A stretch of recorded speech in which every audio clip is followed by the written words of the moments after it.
Rush hour traffic, ang solusyon ng marami dyan, LRT.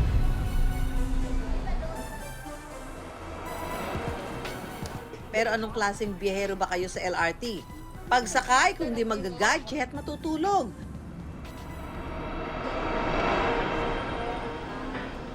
Napagtuunan nyo na ba ng pansin ang mga kwento sa likod ng mga estasyon nito?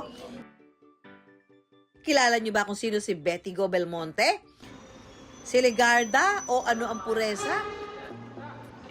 Dekada 70 pa lang daw sakit na ng ulo ang traffic sa Maynila. Kaya isa sa naging solusyon ng Administrasyong Ferdinand Marcos Sr. magtayo ng isang rapid transit system. Ang light rail transit o mas kilala ngayong LRT. By the 1970s, pamdam na yung traffic na bubuo sa Manila. Kaya 1917 doon pinag-abaran ng gobyerno sa tuon ng Japan paglagay ng mga miles na threat. Sinimula ng pagtatayo ng LRT noong Oktubre 1981 at Disyembre 1984. Binuksan na sa publiko ang kauna-unahang LRT, hindi lamang sa Pilipinas kundi sa buong Timog Silangang Asya. Gamit ang mahigit 60 light rail vehicle o bagon na nagmula sa Belgium. Mahigit 4 na dekada ng sineserbisyohan ng LRT, ang mahigit 460,000 pasahero nito. Hanggang ang LRT, bumaybay na rin ang EDSA at Quezon City, ang LRT2. Kasabay ng pagbiyahe sa LRT2, pwede rin matuto ng ilang mahahalagang yugto ng ating kasaysayan sa pamamagitan ng kasakay-sayan.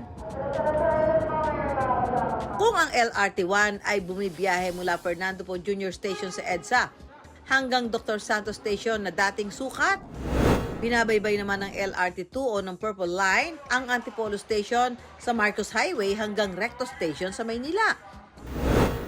Ang tanong, Empoy, nakapag-LRT ka na ba? Ay, hindi pa, di ba? Kaya for today's video, maging commuter ka for a day sa LRT2. Simulan mo ang iyong biyahe sa Cubao. Bibili muna tayo ng ticket.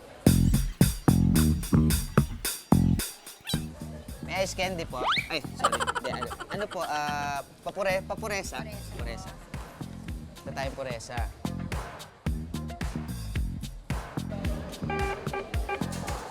Ayun.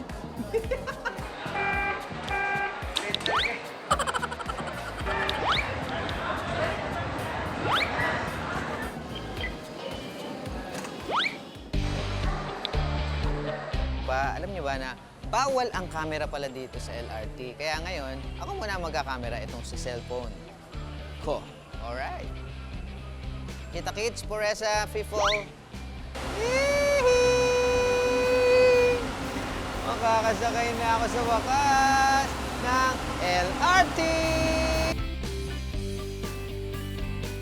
Dito na ako ngayon sa loob ng LRT. Bago tuluyang iwan ni Empoy ang Cubao, alam niyo ba mga ka-wonder na nagmula raw ang pangalang Cubao sa salitang Kuba?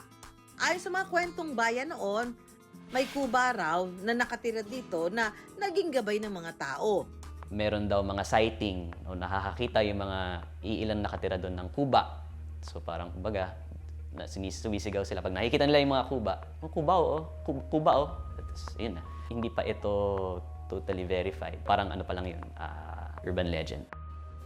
Hanggang ang Kuba naging Cubao, na ngayon sentro na ng komersyo sa Quezon City.